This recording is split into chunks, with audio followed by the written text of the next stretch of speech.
स्वागत है आप सबका आपके अपने चैनल रंजन स्टडी में। फ्रेंड्स, जीके जीएस का ये सीरीज चल रहा था, तो आज का ये वीडियो जो होगा आपका 16 नंबर का ये वीडियो होगा। तो चलिए स्टार्ट करते हैं आज का ये वीडियो। पहला है, मन्नार की खाड़ी भारत एवं श्रीलंका के बीच हिंद महासागर में स्थित है। ये कहाँ है? तो हिंद महासागर में हो जाएगा। चलिए अगला है, भारत की सर्वाधिक प्रदूषित नदी कौन सी हो जाएगी? तो भारत की प्रदूषित नदी साबरमती हो जाएगी। चलिए अगला देख लेते हैं, समान वर्षा वाले स्थान को मिलाने वाली रेखा आइसो हाइट कहलाती है। क्या कहलाती है? तो आइसो हाइट कहलाती है। याद रखेंगे आप लोग, यहाँ पे समान वर्षा पूछा गया है तो उसके लिए हो जाएगा आइसो हाइट हो जाएगा। तो ये क्वेश्चन यहाँ इंपॉर्टेंट बनता है, आप लोग इसको याद रखेंगे। चलिए नेक्स्ट है, मीनाम्बम कम हवाई अड्डा जो है वो चेन्नई में स्थित है। ये आप लोग याद रखेंगे, मीनाम्बकम हवाई अड्डा कहाँ हो जाएगा? तो ये चेन्नई में हो जाएगा।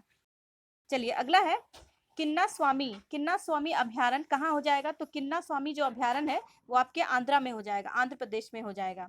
अगला है, 10 degree channel Andaman and Nicobar को मध्य स्थित है। तो 10 डिग्री चैनल कहाँ पे स्थित है ये पूछ लेगा, तो अंडमान और निकोबार के बीचों बीच स्थित है, मध्य में है। चलिए अगला है, भारत के संविधान का स्वरूप अर्धसंघीय है। तो भारत के संविधान का कैसा स्वरूप है? तो अर्धसंघीय हो जाएगा। चलिए नेक्स्ट है, अनुच्छेद 1 में भारत को राज्यों का संघ कहा गया है। तो आर्टिकल 1 में भारत को क्या कहा गया है?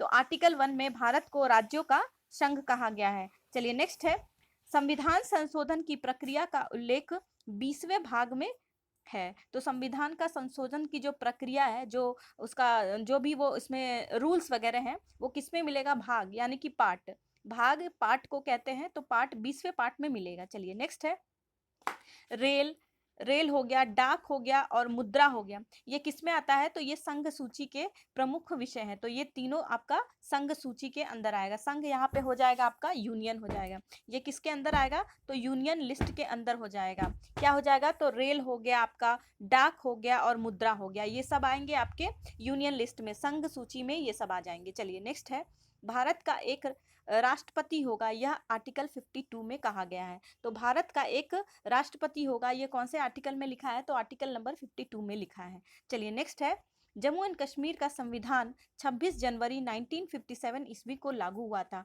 पूछ लेगा क्वेश्चन आपसे एग्जाम में कि जम्मू कश्मीर का जो संविधान है वो कब लागू हुआ था? तो 26 जनवरी 1957 हो जाएगा। चलिए नेक्स्ट है, मोहम्मद हिदायतुल्लाह ऐसे राष्ट्रपति हुए जो सर्वोच्च न्यायालय के न्यायाधीश थे। तो ये एकमात्र ऐसे राष्ट्रपति हुए मोहम्मद हिदायतुल्लाह जो ये जो सर्वोच्च न्यायालय के न्यायाधीश भी रह चुके थे। चलिए नेक्स्ट है, संसद के दोनों सदनों की संयुक्त बैठक कौन बुला सकता है? तो राष्ट्रपति बुला सकता है। चलिए अगला है, उपराष्ट्रपति के वेतन संचित निधि से दिया जाता है। तो उपराष्ट्रपति को जो वेतन जो दिया जाता है वो कहाँ से दिया जाता है? तो संचित निधि से दिया जाता है। चलिए अगला है, नेक्स्ट क्वेश्चन है, वर्तमान में भारत में कुल यहाँ पे 24 लिखा है फ्रेंड्स, तो ये गलत हो जाएगा। अब इसको अपडेट कर लीजिएगा, टोटल कितने उच्च न्यायालय हैं? तो टोटल 25 हो गए हैं। तो आप लोग इससे अपडेटेड हो जाइएगा कि वर्तमान में कुल 25 क्या हो जाएंगे? यहाँ पे 25 उच्च न्यायालय हो जाएगा। चलिए नेक्स्ट है, चुनाव आयोग एक स्वतंत्र संवैधानिक संस्था है। तो चुनाव आयोग क्या है? तो स्वतंत्र संवैधानिक संस्था हो जाएगा। चलिए नेक्स्ट है, संघ लोक सेवा तथा राज्य लोक सेवा आयोग का कार्यकाल 6 वर्ष होता है। तो संघ लोक सेवा और राज्य लोक सेवा आयोग का टाइम पीरियड मतलब वर्किंग टाइम पीरियड कितना होता है? तो 6 वर्ष होता है।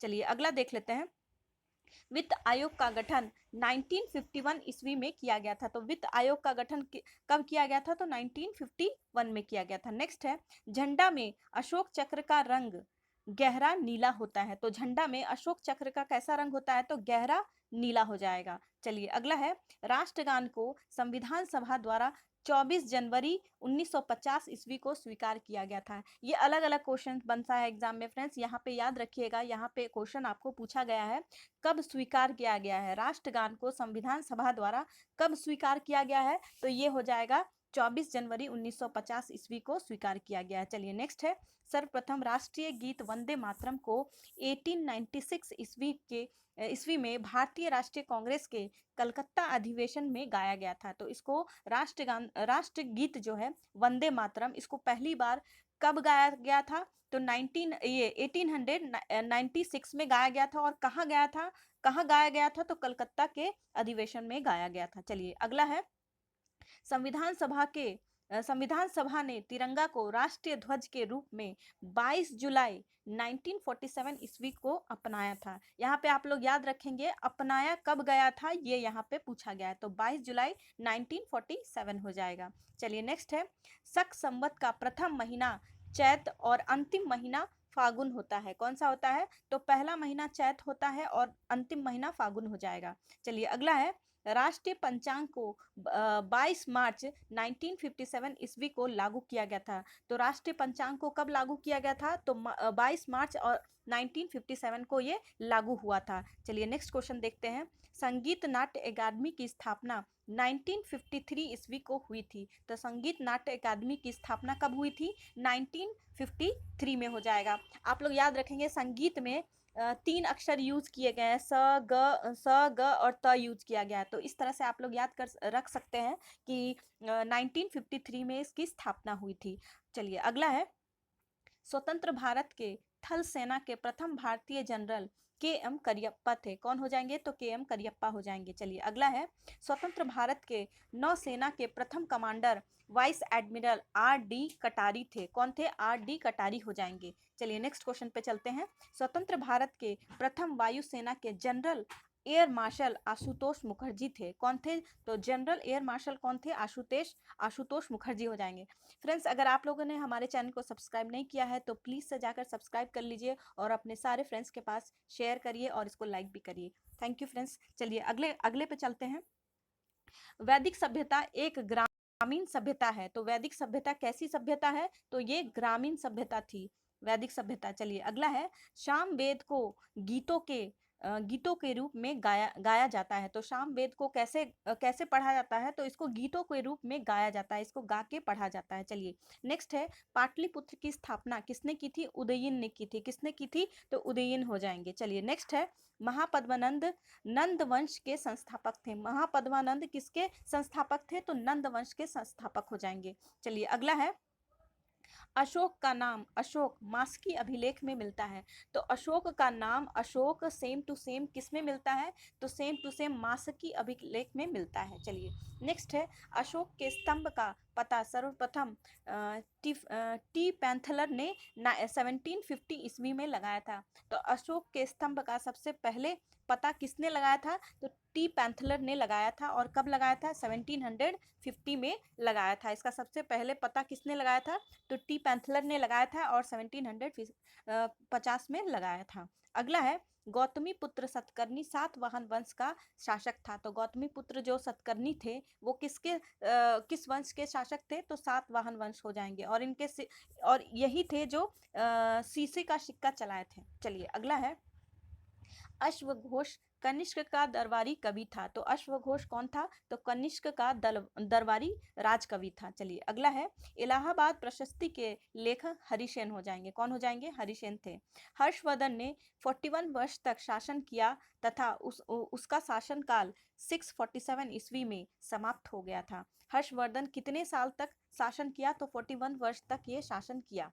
चलिए अगला देख लेते हैं, इब्न बतूता मोरक्को का निवासी था जिसने मोहम्मद बिन तुगलक के समय भारत का भ्रमण किया। तो इब्न बतूता कहाँ का था? तो ये मोरक्को का रहने वाला था। और ये किसके टाइम में किसके साथ ये आया था भारत? तो MBT जो मोहम्मद बिन तुगलक है, ये उसके समय में ये भारत आया। चलिए नेक्स्ट है, नटराज की मूर्ति चोल काल की है। तो नटराज की मूर्ति पूछ लेगा किस काल की है? तो चोल काल की हो जाएगी। चलिए नेक्स्ट है, पुलाकेशिन सेकंड का दरबारी कवि रवि कीर्ति था। तो पुलाकेशिन सेकंड के टाइम में उसके दरबार में कौन कवि था? तो प्रसिद्ध कवि रवि कीर्ति हो जाएंगे। चलिए ये भी क्वेश्चन बहुत इंपॉर्टेंट है, ये भी बार बार पूछा जाता है, आप लोग याद रखेंगे इसको। पुलाकेशिन के दरबार में दरबारी कवि कौन था? तो रवि कीर्ति हो जाएगा। चलिए अगला है, सिद्धार्थ को ज्ञान 35 वर्ष की अवस्था में प्राप्त हुआ था। तो सिद्धार्थ को ज्ञान की प्राप्ति कब हुई थी? उन्हीं को बुद्ध कहते हैं, भगवान बुद्ध। तो इनको ज्ञान की प्राप्ति कब हुई थी? तो 35 वर्ष में इनको ज्ञान की प्राप्ति हुई थी। चलिए नेक्स्ट है, 12 वर्ष के कठोर तपस्या के बाद महावीर को ज्ञान की प्राप्ति हुई। तो 12 वर्ष के कठोर तपस्या के बाद महावीर जी को ज्ञान की प्राप्ति हुई थी। चलिए आज का आखिरी क्वेश्चन देख लेते हैं। भारत पर आक्रमण करने वाला प्रथम मुस्लिम आक्रमणकारी मोहम्मद बिन कासिम था। तो भारत पर आक्रमण करने वाला पहला मुस्लिम कौन था? तो मोहम्मद बिन कासिम हो जाएगा। आप लोग इसको याद रखेंगे, मोहम्मद बिन तुगलक नहीं होगा, मोहम्मद बिन कासिम हो जाएगा। चलिए थैंक यू फ्रेंड्स, मिलते हैं नेक्स्ट वीडियो में। इसी तरह आप लोग पढ़ते रहिए और आप अपना रिवीजन कम से कम समय में करते रहिए। Thank you.